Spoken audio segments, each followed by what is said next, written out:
Hey there guys, and welcome back to another video. In today's video, we're going to see if the iPhone 11 is still worth it in 2021.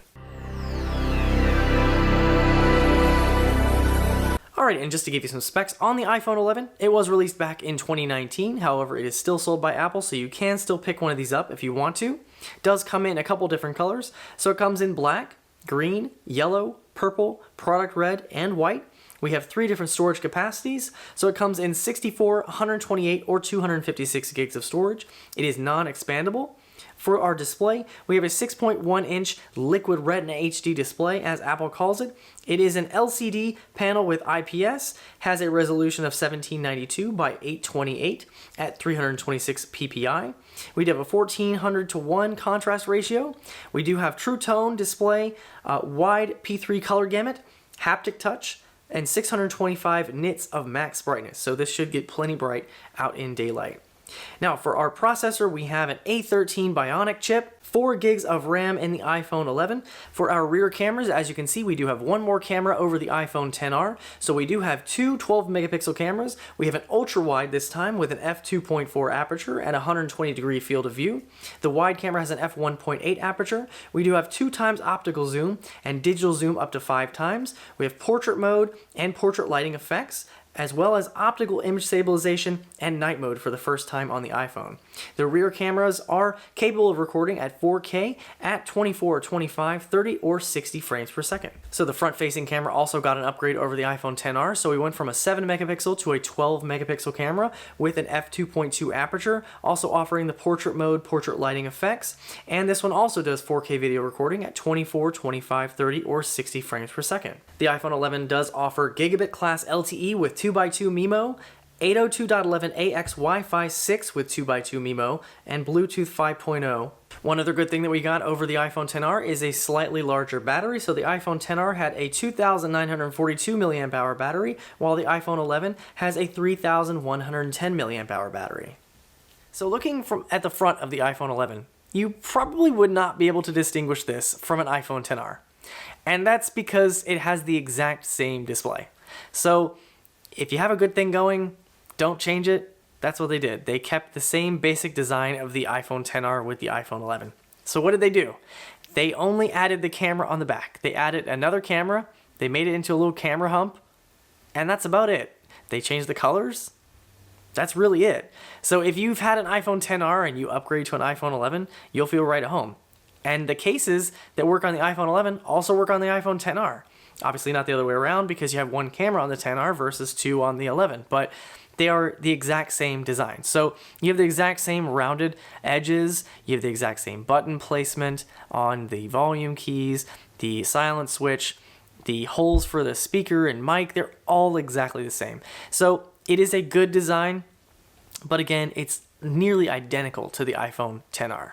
So how's performance on the iPhone 11? Well, it's fantastic. As you can see by this Geekbench score, we have a 1,334 on the single core, and we have a 3,399 on the multi-core. So this thing is definitely fast and can handle anything that you throw at it. The A13 Bionic is definitely a good chip. So of course that was shared with the iPhone 11 Pro and Pro Max, and on the new iPhone SE 2nd generation that came out.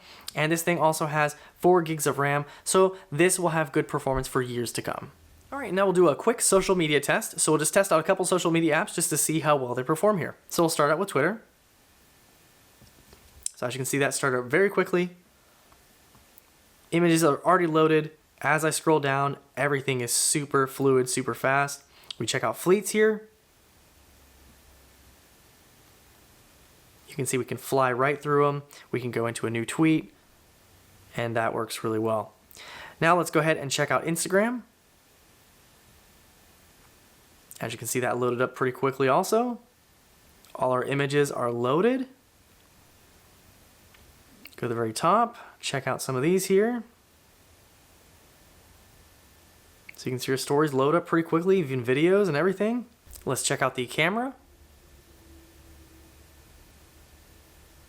And as you can see, that's pretty quick also. So I'll go back, scroll a little bit, scroll over again. So everything works really, really quickly on the iPhone 11 for Instagram. So last but not least, we'll check out TikTok. And I have the sound turned off so I don't get a copyright strike. And as you can see, everything loads up super quickly on here, so it just works really, really well. So we can go through a few TikToks, and as you can see, this just handles it just fine. There's nothing gonna slow this phone down. It is super, super quick, super fluid. The iPhone 11 does offer stereo speakers, so we do have a lower firing speaker and an earpiece speaker. So I'll go ahead and give you a quick sample of how it sounds now.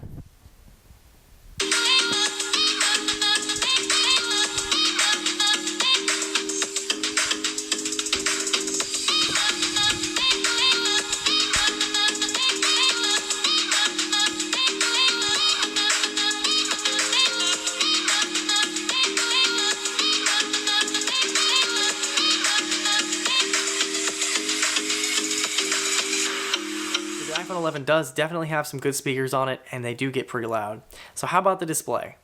Well, on this, of course, we have that sub 720p display, and I know people rag on this display, but I still think it's actually fantastic. So even if it is a lower resolution, you still have really nice colors, really good contrast ratio with this display. And as you can see, even in YouTube, you're allowed to actually pick higher quality than 720p with certain videos, and they do offer HDR, so that's pretty cool also. So you can probably see it in a little bit higher resolution than you might in 720p. But as you can see, the display on this is actually still really good. Of course, it's not an OLED like the current iPhone 12 and 12 Pro, 12 Pro Max, and 12 Mini, and the difference, of course, is the higher saturated colors and the deeper, darker blacks. But this display being a lower resolution actually is a good thing for this phone, because the iPhone XR and the iPhone 11 have probably some of the best battery life of phones I've had in recent memory. So let's talk about the iPhone 11's camera really briefly here. So we do have 3 cameras total. So we have a wide, an ultra wide, and we have our front-facing camera. And as you can see, that ultra wide is really nice. We also get night mode on the main sensor. And of course, these can do 4K video recording up to 60 frames per second. You do get portrait mode, portrait lighting effects, all that good stuff. And of course, you can do Animoji and Memoji and all that stuff. So let me go ahead and give you a couple samples from the iPhone 11's camera.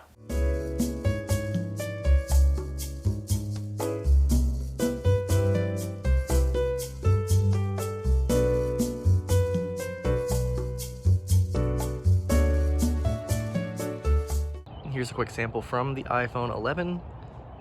And as you can see, we have some frost going on here in Florida today. Down in the 30s. Of course, nothing like what you guys get up north, but here's a quick sample of the 4K video. Here's a quick sample video from the iPhone 11's front-facing camera. It can do video up to 4K at 60 frames per second. And although I don't want to see myself in 4K, you guys get to see me in high definition. So the iPhone 11 is actually still sold by Apple and by carriers, so you can actually go out and buy one. They start at $599 for a 64 gig model. Now they did actually add this to Apple's refurbished store recently for $550 for the 64 gig model, which is also not bad. So you get a little bit of a discount for a new phone. Or you could go the used route and get one from Swappa. So as you can see, the lowest price they have for one is $370 for a T-Mobile version, and then the highest $479. So you can find one for under $500. And I'd say at that price, it's definitely worth it. It's a fantastic phone. So is the iPhone 11 worth it in 2021? Yes, of course I'm gonna say yes. It is a fantastic phone. It's just over a year old. You can still buy it brand new, and it has great features over the iPhone XR. So you have that extra camera with a wide angle lens. You do have night mode on the regular lens. You have an upgraded front-facing camera. You have really good speakers, a upgraded chipset, an additional gig of RAM. This thing runs fantastic. And of course, I owned this phone. I owned the iPhone XR. So both of them are really, really great. And again, you can get one of these for under $500. So that's definitely a good deal. Anyway guys, hopefully you enjoyed this quick video on the iPhone 11 in 2021. If you guys have any questions or comments, feel free to leave them down below. Hopefully you enjoyed the video. If you did, hit that like button. If you want to see more like this, consider subscribing, and I'll see you guys in the next one.